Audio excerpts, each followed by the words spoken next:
Anicius Manlius Severinus Boethius, most honorable of the illustrious order of ex-consuls patrician, to John the deacon, whether Father, Son, and Holy Spirit may be substantially predicated of the divinity.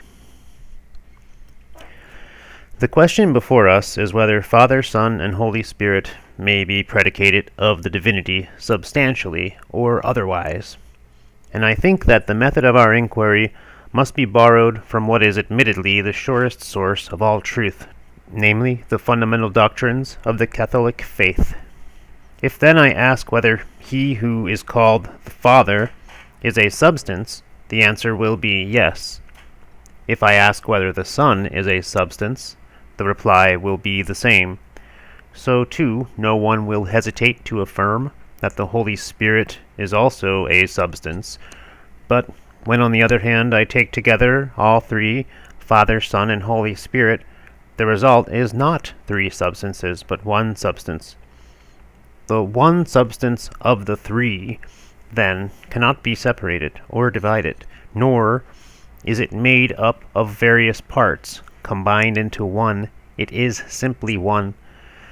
Everything, therefore, that is affirmed of the divine substance must be common to the three, and we can recognize what predicates may be affirmed of the substance of the Godhead by this sign, that all those which are affirmed of it may also be affirmed severally of each of the three combined into one. For instance, if we say the Father is God, the Son is God, and the Holy Spirit is God, then Father, Son, and Holy Spirit are one God. If then their one Godhead is one substance, the name of God may with right be predicated substantially of the divinity. Similarly, the Father is truth, the Son is truth, and the Holy Spirit is truth. Father, Son, and Holy Spirit are not three truths, but one truth. If then they are one substance and one truth, truth must, of necessity, be a substantial predicate.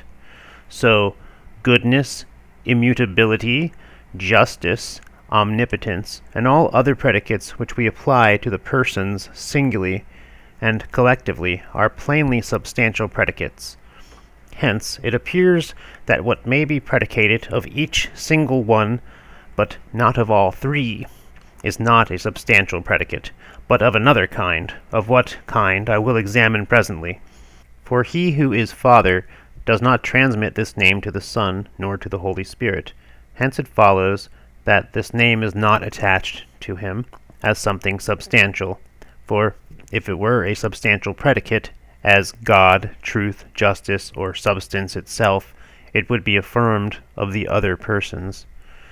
Similarly, the Son alone receives this name, nor does he associate it with the other persons, as in the case of the titles God, truth, and the other predicates which I have already mentioned. The Spirit, too, is not the same as the Father and the Son.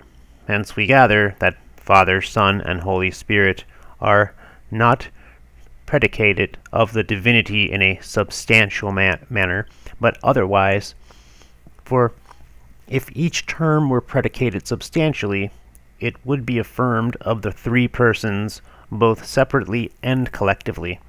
It is evident that these terms are relative, for the Father is someone's Father, the Son is someone's Son, the Spirit is someone's Spirit.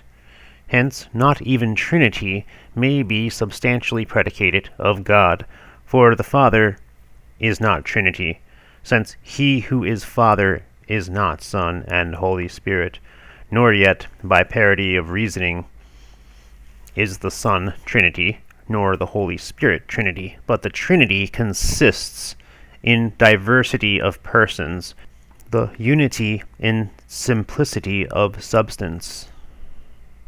Now, if the persons are separate, while the substance is undivided, it must needs be that the term which is derived from persons does not belong to substance, but the Trinity is affected by diversity of persons, wherefore Trinity does not belong to substance. Hence neither Father, nor Son, nor Holy Spirit, nor Trinity can be substantially predicated of God, but only relatively, as we have said. But God, truth, justice, goodness, omnipotence, substance, immutability, virtue, wisdom, and all other conceivable predicates of the kind are applicable substantially to divinity. If I am right, and speak in accordance with the faith, I pray you confirm me, but if you are in any point of another opinion, examine carefully what I have said, and if possible, reconcile faith and reason.